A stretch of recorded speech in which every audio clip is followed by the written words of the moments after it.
Good morning. It's day 7 of my trip. What a beautiful morning. It's cool. The sun is up. The wind is in my face off the lake. The wind is in my favor. It's coming from the west, and today I'm headed east. Today there are no portages. I am going to just paddle this big lake with the wind at my back and take all day to find a campsite.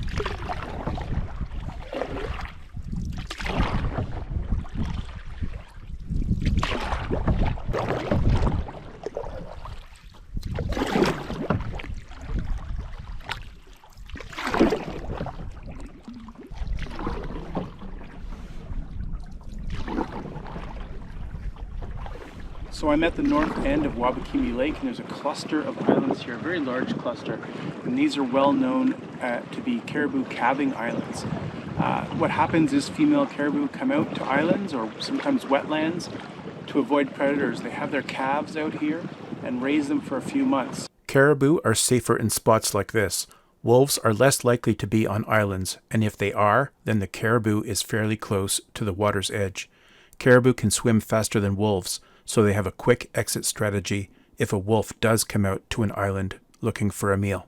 So I'm keeping my eyes peeled while I'm paddling through these islands. It's very unlikely I'll see a caribou, but you never know, I could get lucky. So I've left those islands and I'm making a crossing across the big open part of Wabakimi Lake. My crossing here is about 4 kilometers.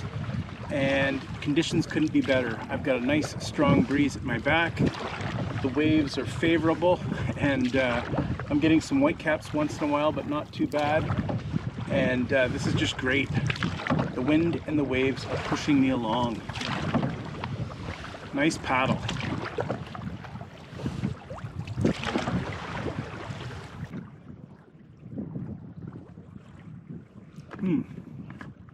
I stopped here for a moment just to have a drink of water and appreciate where I am. This is the part of Wabakimi Lake where the Allenwater River flows into it and the Agoki River flows out just up there to the north. And my wife and I did those routes many years ago. Despite being a long time ago, I remember it well. It was a really great trip.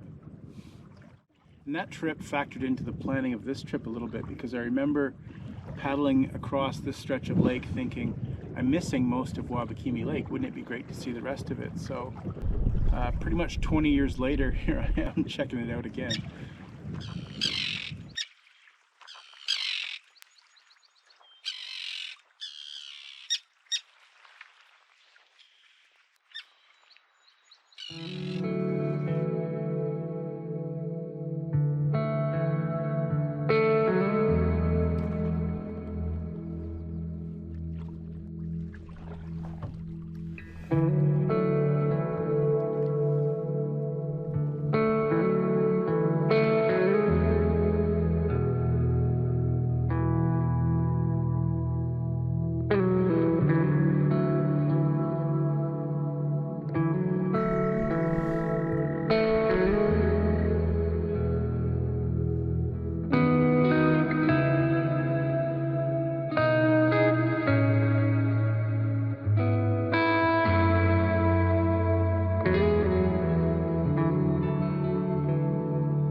Came around the bend and oh yeah, there it is.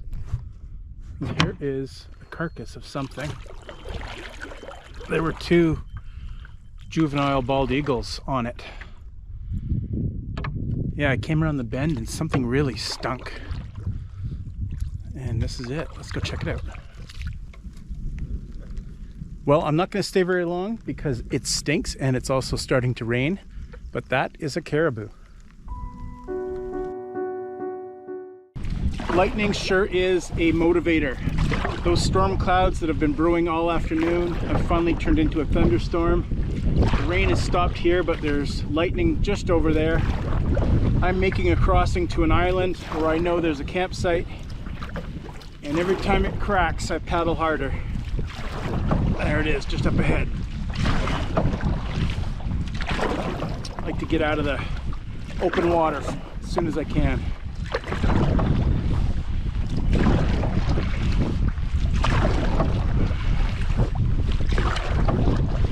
This will do.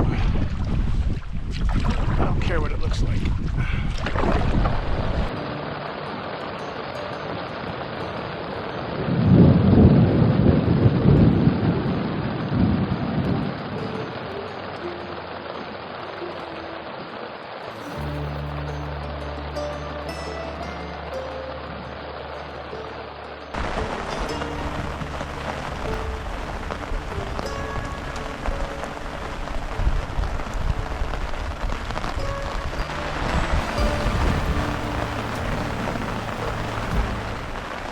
Under the tarp, out of the rain.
Well, it's finally stopped raining. I sat that one out, and I've adjusted my tarp. During a storm, I like to put the tarp low, just so I can sit underneath it, and that minimizes the rain that blows in from the side. But after the storm is done, I like to lift the tarp so I can walk underneath it, and that's what I've done. And the other thing I'm doing right now is I'm charging my battery bank. I've got a little solar panel here, and it's doing a great job. It's really important. I go through a lot of power on a trip like this, flying the micro drone, doing time lapses. It consumes a lot of power. So this little system here is right now, I'm 7 days into the trip, it's 90% charged, which is great. So yeah, it's essential if you want to film a trip like this.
Let's see how this did. This is shepherd's pie. My lid is very precarious. I get that. All right. That looks pretty good. Deconstructed shepherd's pie. It's not in layers, but it's all the same ingredients as shepherd's pie. And of course, I'm going to put a little bit of hot sauce on. I don't have any ketchup, which I like with my shepherd's pie, but hot sauce will do tonight. Let's give this a shot.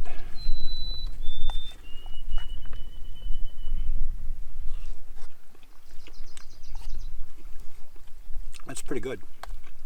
Could have rehydrated a little bit longer, maybe a little bit more water.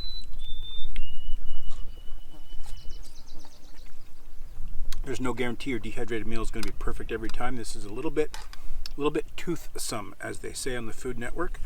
It could have rehydrated a little bit longer, maybe a little bit more water.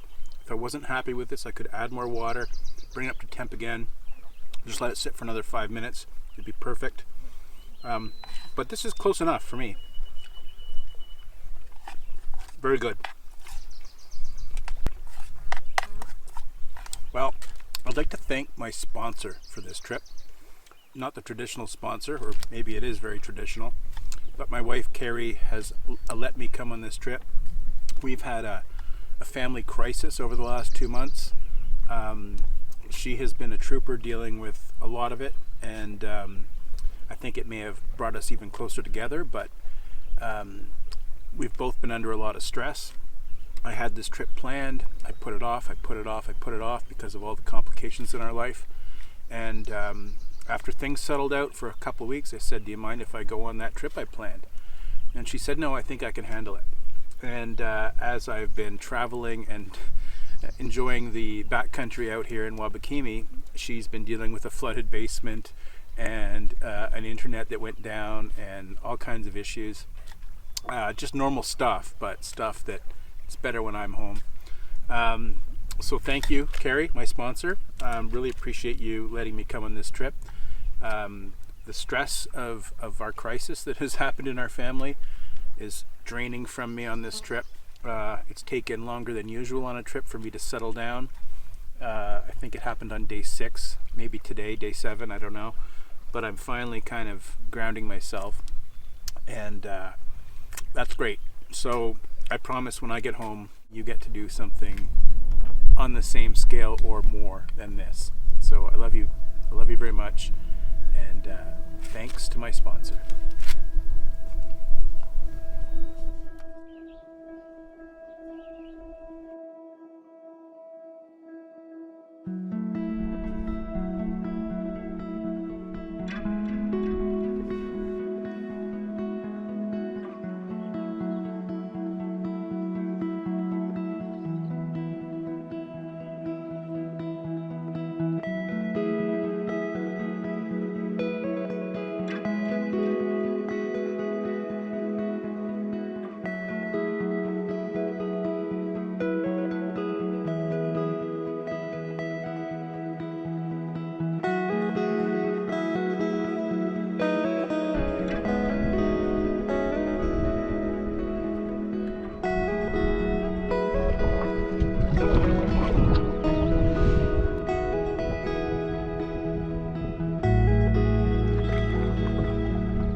So far, most of my portages have been high and dry, but this one goes through a swamp. Almost there. Oh, I've done those portages. Black spruce swamps would be beautiful places if it wasn't for all those bugs.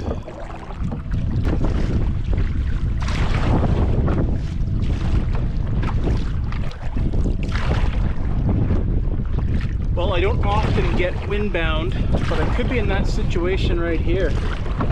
I'm on McQuaid Lake, and strong winds and gusts right in my face. It wouldn't be too bad, except this is a long, narrow lake. It's very straight as well. And so the wind is coming right up the lake, opposite direction of where I want to go. It's not a very wide lake. If the wind was to the side, I'd be okay.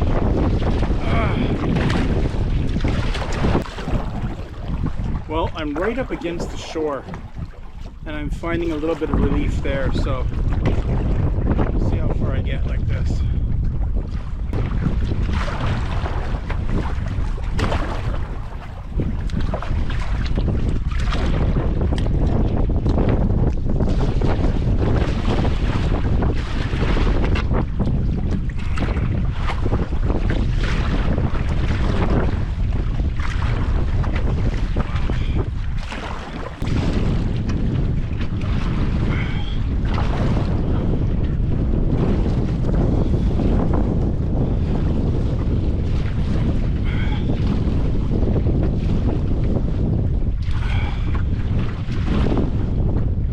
This is right on the edge of what's practical.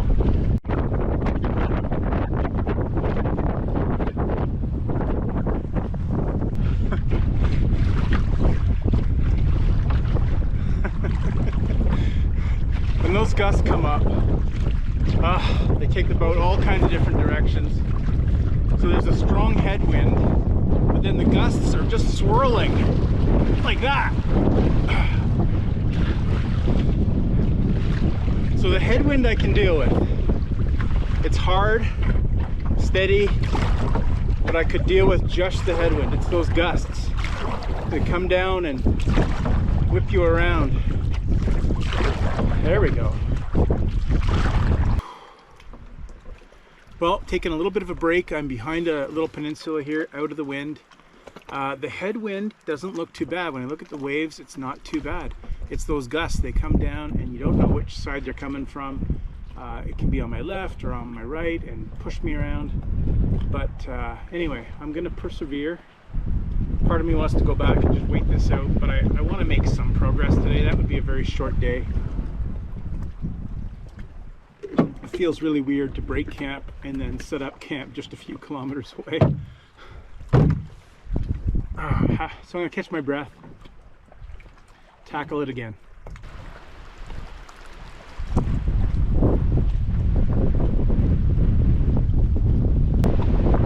Back on the water. I just want to make another 3.5 kilometers, and there's a campsite, and that'll be good enough for today. I took a break on land for about half an hour. It was real storm conditions.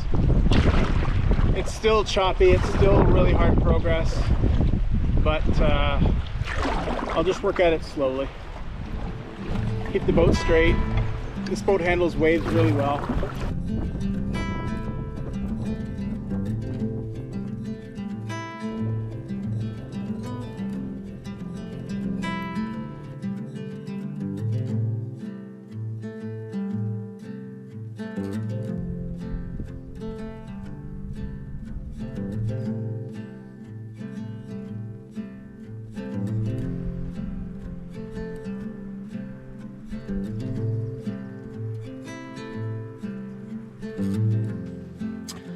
Well, I have deployed the no bug zone again, and it is worth it. I'm starting to like this. This campsite, when I first arrived, was really buggy, even with the high winds, and I get to sit in here and not be mentally stressed about bugs all the time. There's a lot of black flies in here. Once black flies get inside an enclosure, especially if there's light, I don't know if it's the ceiling or the light, but they're trying to get to the top of the tent. So even though they're in here, they forget about me. Mosquitoes, if they do get in, they'll go after me, but I'm careful not to let them in.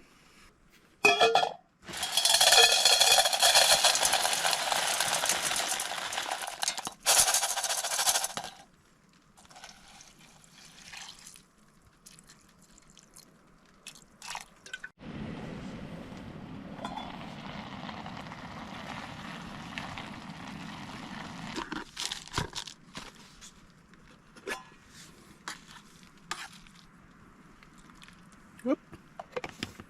Too much.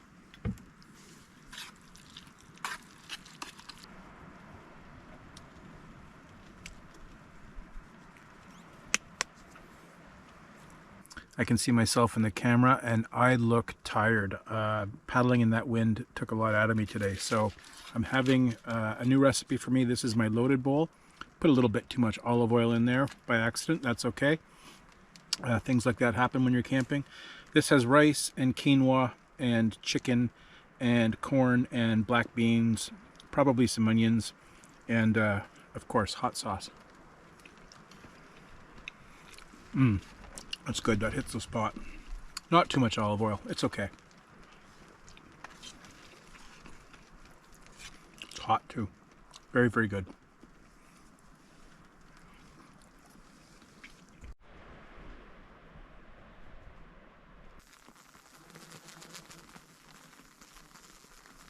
This is what bedtime looks like. We've got about 17 hours of daylight here right now, which is quite a bit, and it's hard to sleep at night when the sun is still up. So I'm going to lay here for a while and try and relax, and as the sun goes down and it gets colder, I'll put on my long johns, I'll put on my sleeping bag, but right now I'm just hanging out like this.